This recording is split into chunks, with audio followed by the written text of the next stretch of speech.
Welcome back to That's Life with John Carver. My guest today is Linda Katz-Wilner from successfully-speaking.com. Thank you for being on the show, by the way. My pleasure. Greatly appreciate it a lot. My pleasure. I heard about Linda from a longtime friend of ours named Kim Bell.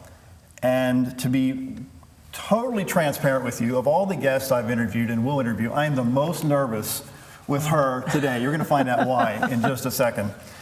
She is a speech specialist. She's an expert in speech. And for those who have known me a long time know that for decades I've had a speech problem. It might not sound like it at the moment, but it's pronounced many, many days.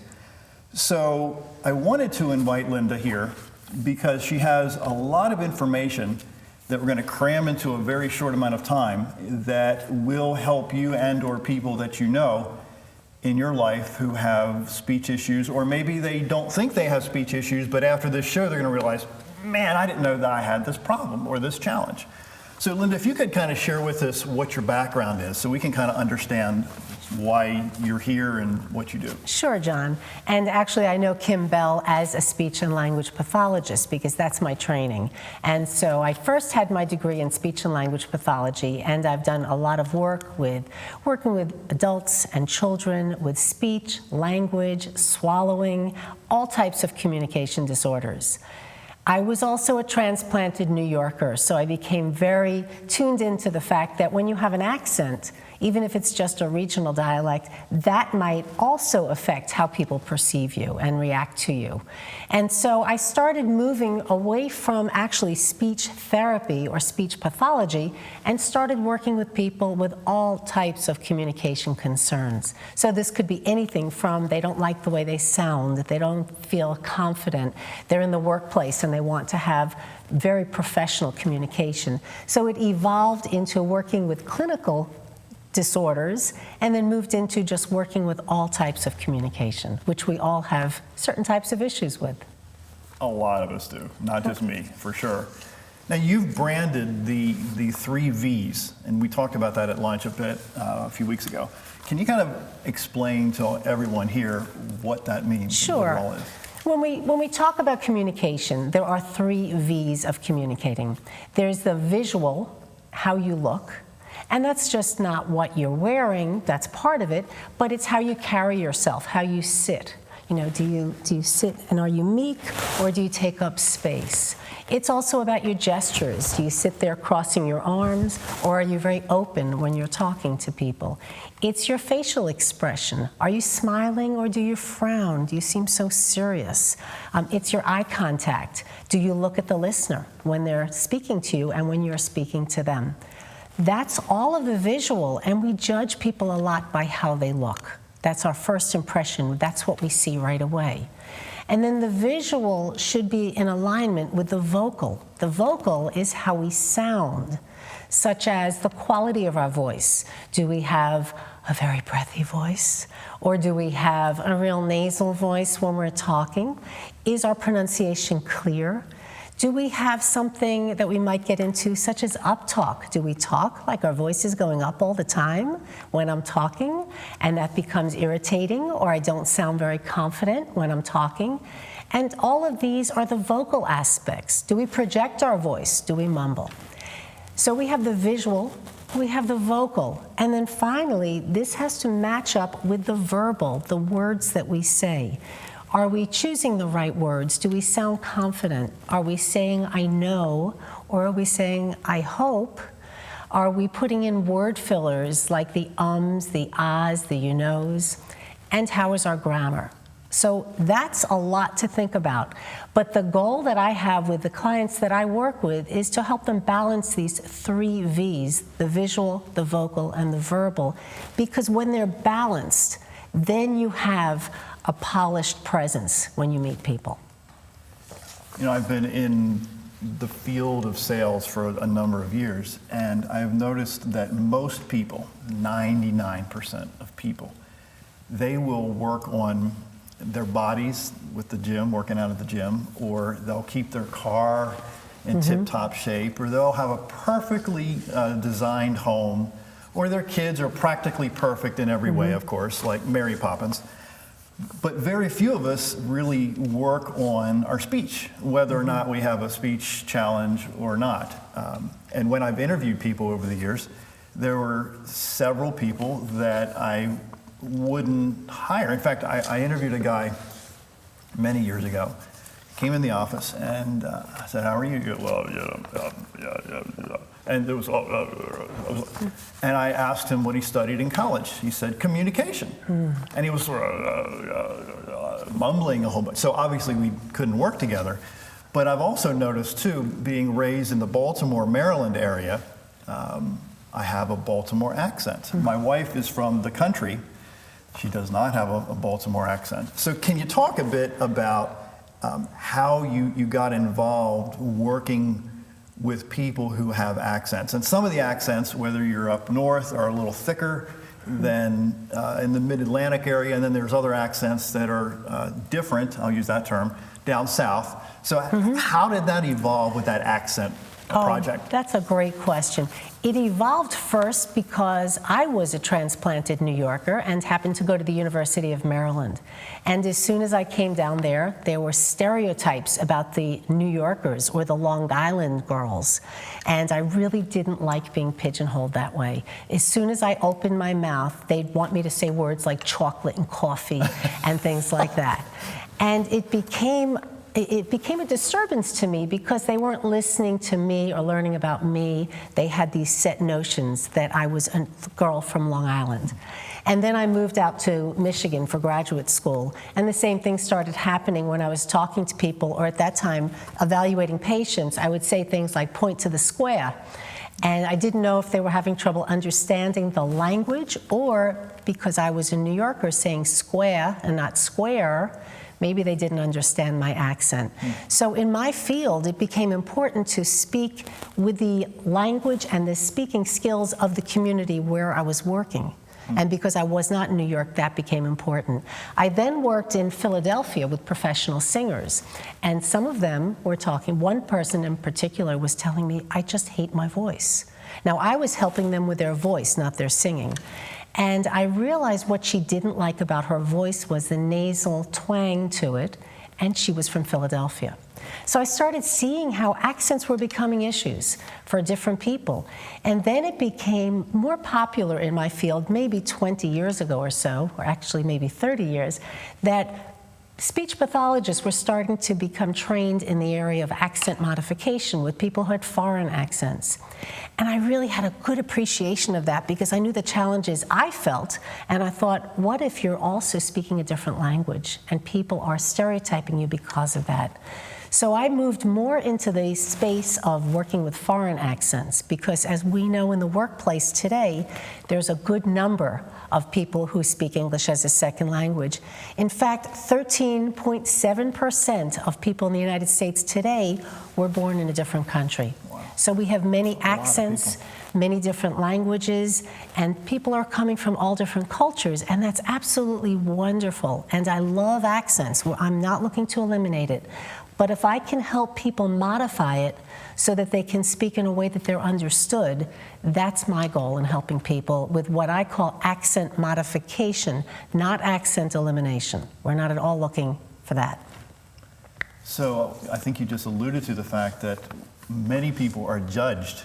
In fact, a lot of people are judged by their accents. So they stereotype the individual without even knowing the individual. Right. And we see that around the United States, whether folks are from, like I said before, any region of the United States and overseas. And I'm sure you've dealt with, and we talked about this over lunch, where you have doctors that you've coached and do coach, that the patients may not stay with that doctor because they may not understand what the doctor's saying, and getting things lost in translation, literally, can be a very serious health issue. So if you could kind of dig a little bit more on that. Yes, what was happening, I worked in Philadelphia early in my career at Jefferson Hospital, and a lot of my patients would complain to me as their speech pathologist that they couldn't understand their doctor.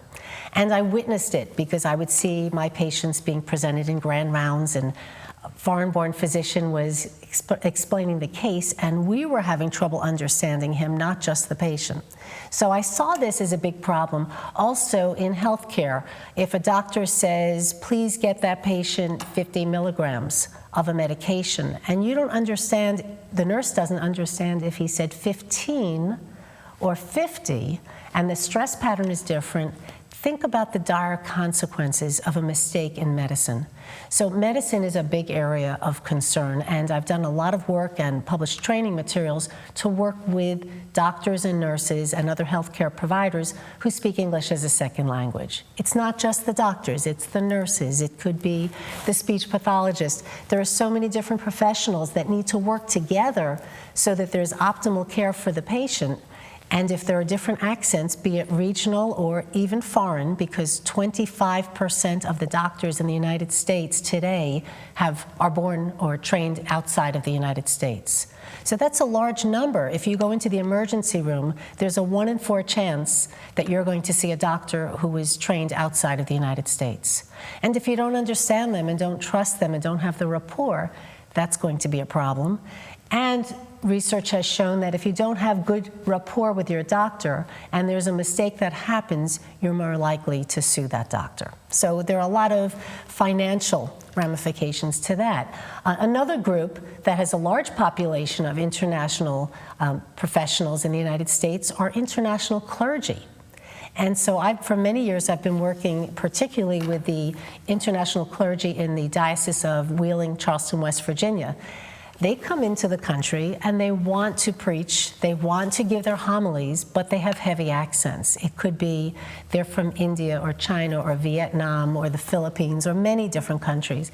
And they need help in delivering their skills, their communication, and their message to their parish. And so I help them with modifying their accent and improving their language skills so that they can reach out and perform what is their mission in a way that's very successful to everybody.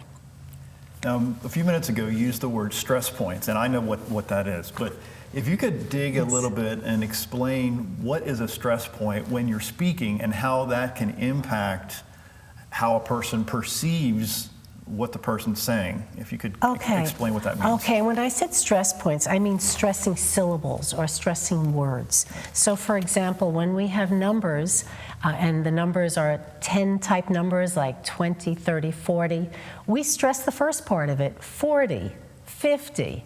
However, when we have teen numbers, we stress the other part like 14, 15. And if we don't do that, we don't know if it's 50 or 15, right? They sound the same. Another thing with stress points that a lot of native-speaking English-speaking Americans don't realize is that there are rules for the way we stress words. Let me give you an example, John. If I say my name, it's Linda Wilner, right? It's not Linda Wilner, and it's not Linda Wilner. And so when somebody, if they're not stressing their name correctly, we're not catching the last name, or we don't know where the first name ends and the last name begins. And especially if our name is a foreign name, it becomes more problematic. Right. So I even work with doctors on, say your name correctly. I'm Dr. Jones, not Duck Jones. If you do that, it's hard to understand. So that's a stress point. Another thing is when we say something as simple as a compound noun, like bunk bed or baseball, we stress the first part. If we have another proper noun like Baltimore, Maryland, we stress the last part, or the Baltimore Ravens. We never really think about that. So if we don't stress it, either we're speaking very monotone, or if we accent the wrong syllable or the wrong syllable, that becomes a problem. Great example. I do a lot of work with IT professionals, and the common error or difference that I hear is they may say develop instead of develop. Really? Well, that changes when you're talking in conversation. If I need to develop something, it takes that extra moment for the listener to understand what they're saying. And so it breaks down communication. So stressing the right syllable or the right word becomes really important in communication. So in sales, I was taught that a role of a salesperson is to master the language and the tempo and the tonality of the person to whom you're speaking to. In business, whether it's a job interview or anything like that, is it as important to communicate in the tonality that the person on the other side of the desk is, or how does that evolve, or how does what does that look like? All right, and John, you're talking about mirroring, Yes, like we exactly. actually mirror body language intentionally, or we mirror vocal patterns, and so sometimes there is a benefit, especially in sales, to change your pattern depending on who your audience is. In other professions as well, years ago I worked with an attorney who worked downtown Baltimore, and I said to him, "Do you realize you have such a strong Baltimore accent?" And he said, "Yes, but don't touch it." And I was surprised, and he said, "If I lose my accent, I lose my rapport with my clientele." And so it's important sometimes to switch into that mode and speak that way. On the other hand, I worked with somebody who had a heavy East Baltimore accent and didn't like the way she sounded because she was a professional and went to meetings, and when she talked, they would say to her, "Oh, you're from Essex," or "You're from Dundalk." And that became the topic rather than her content. So she came to me to change that. Interestingly enough, this was a single woman with friends, and they'd go out to the bars. Interestingly enough, she did not want to go back to the East Baltimore accent, and it offended her friends. They said, "Are you too good for us now?" And so there's something that we actually call code switching, where we may speak one way in one situation and switch it in the workplace, and maybe go back to our community and speak more casually so that we fit in. So that's a great question, because there's a finesse to how you want to speak in different situations. So speech needs to be intentional, is what I'm hearing here today. Not just for those of us in the sales business or on TV or whatever else we do in front of people. It's from day to day, and it kind of bleeds over into the next subject, and that is young people. Young people and their speech patterns. One thing, I might offend some people here, but I was somewhere the other day, and this person, professional, making a lot of money, they come off with, "My bad." Just that. It's one of my pet peeves. Forgive me. I just talk about young people and their lack of expertise in speech, or lack of caring and working on their speech patterns. What does that look like, and what have you seen in your career? Well, the workplace is evolving because the workplace is becoming more and more millennials. And I think things will be just changing over time. We can see dress has changed over time. I was speaking with some executives, some high-level executives and people in HR, and they said a lot of people in the millennial generation don't know about wearing the suit to work. It's no longer required in many companies, and it's a much more casual environment. With that, there are a lot of other things that have changed, like technology. So some people, not just millennials, but many people don't want paper anymore. I gave a workshop and I had handouts, and some of the people left the room without the handouts, and I was surprised. And the HR person said, "Not everybody wants handouts. If it's not electronic, they look at it, they absorb it, and they leave it. Nobody wants it." People tell me children don't even want their photographs from their parents anymore. They want digital. So that's changing as far as styles of communication. You mentioned the "my bad." How many emails do you get that start with "hey" or "hey, Linda"? And I'm thinking, really? You don't know me. Maybe you should say hello, or something more respectful or more formal until you know the person. Things are changing, and we may have to change with it. But along with that, there are speech patterns that are different. And one of them is the uptalk, which used to be called more like Valley Girl talk. It had the voice going up at the end of a statement, and if I'm talking like this, I sound like I'm asking lots of questions, and I may say, "My name is Linda Wilner, and my company is Successfully Speaking." Well, what are you going to think? Do you think I'm sure of myself? I sound like I'm questioning. And that's a common pattern that a lot of people do. And when I meet them and I say, try to say your name with your voice going down at the end so you sound more confident, some people have a lot of trouble doing this. And so that's a different type of issue. Now, other people have said this uptalk can be very effective. Sometimes you want to say something with uptalk. So if I said to you, John, we'll meet at 12 o'clock, I'm deliberately doing that because I'm asking you. Question. But if I'm speaking to a CEO of a company or I'm speaking to my team and I want to be the authority, I should say, let's have the meeting at 3 o'clock, as opposed to, let's have the meeting at 3 o'clock, because a lot of people may say, no, I'm sorry, that's not a good time for me. Exactly. So the way we use our voice becomes important. Another thing that you'll hear with a lot of younger people, and there's been a lot in the media about this, because they say it's more with women, but it is men as well, and that's that glottal fry voice, where you speak at the bottom of your pitch range. And a lot of young women are doing this. And there have been some studies about this, and some people find that this, what we call the vocal fry, or the glottal fry, or the creaky voice, they're all the same thing, it's becoming pandemic for young women. And some people are saying it's a sign of a successful woman. And then if you have other people like baby boomers or Gen X listening to this pattern, they may say they're not as credible. Studies have shown that.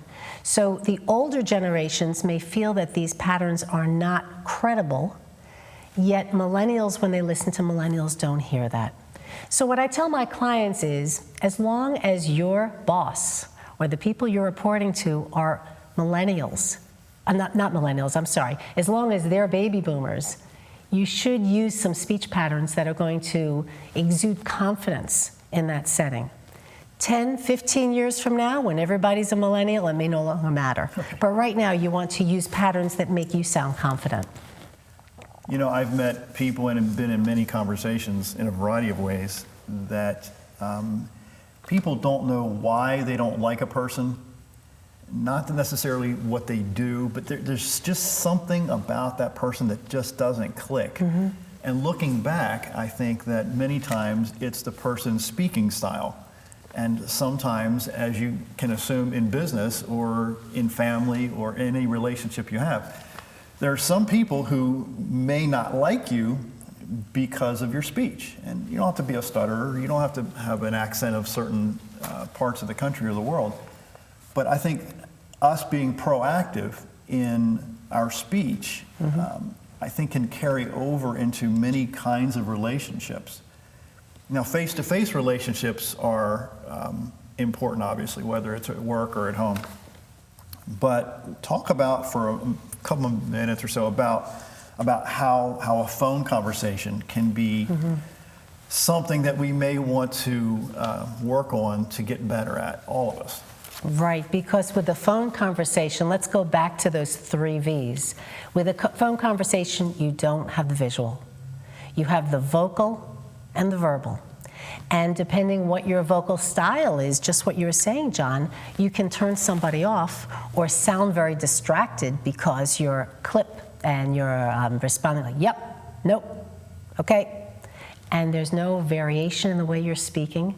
You're not taking the time to explain yourself. And remember, that other person is not seeing you.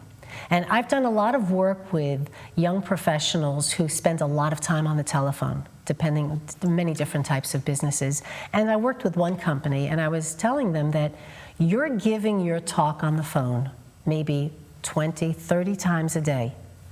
But that person on the other end is hearing it for the first time.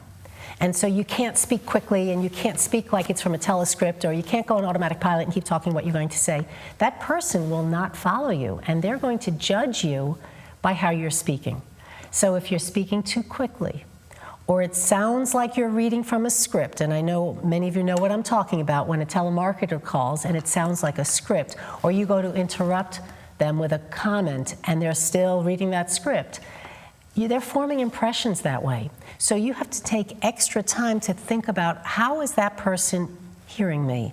And a good way to judge that is record yourself.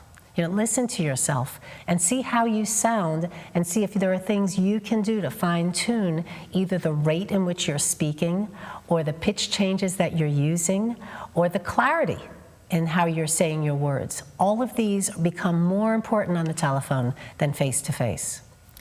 2 minutes left. Okay. The biggest fear that most of us have is speaking in public. So as we close, quickly share some tips for all of us that at some point in our lives need to speak in front of people. Okay. One is understand that the National Institute of Mental Health did some studies, and 74% of the people have public speaking anxiety in some form or another. So you're not alone in that. Early in my career, I was told that if you get up for a speech to give a presentation one day and you're not nervous, that's when you should start to worry. So understand that this fight or flight nervousness that you have with the rapid heartbeat and the shaking and the shallow breaths and the high blood pressure, that's all normal. But you have to reframe it and have some self-talk and say, that's okay, I'm nervous, but I have energy and I'm going to perform, just like every athlete has that nervousness. Don't think about it as a negative, think about that's what goes with the package, that's what you need to do to get up and perform. Another thing, a second thing to think about is breathe. You can actually use breathing and gentle candle breaths like to slow down your heart rate and make you more comfortable.